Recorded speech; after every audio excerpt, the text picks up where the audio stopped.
African leaders are continuing to push the international community for more financial justice to adapt to the effects of climate change. Speaking on Tuesday at the COP26 summit in Glasgow, the head of the African Union, Congolese President Felix Tshisekedi, highlighted Africa's plight. The president of the African Development Bank also delivered a speech at the event. Additional noted that Africa loses $7 to $15 billion a year due to climate change, which could rise to $50 billion a year by 2040.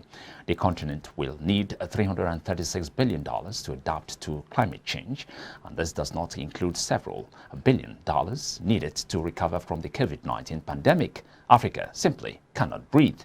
Africa's 54 nations contribute only about 3% of global emissions, a fact that surprises many people when they find out.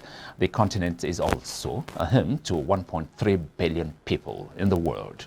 South Africa's ruling ANC party on Tuesday looked to deliver its worst ever electoral performance since the end of apartheid, with support expected to dip below 50% in local government polls, with more than 50% of polling stations reporting following Monday's fiercely contested elections.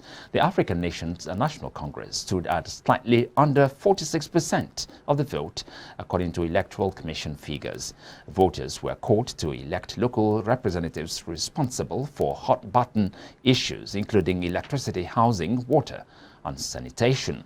Poor service delivery has dogged South Africa for years, while senior ANC party members, including former President Jacob Zuma, face corruption investigations. Meanwhile, unemployment has hit 34.4%. Tanzania has received 500,000 Sinopharm vaccine doses as a donation from China. This is intended to help increase Kenya's drive to vaccinate its people against the COVID-19 pandemic.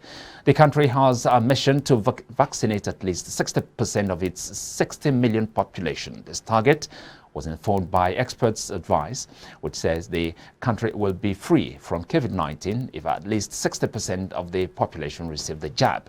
Prior to this, the East African nation had in October received 1,065,600 doses of Sinopharm vaccines donated by the Chinese government via the COVAX facility.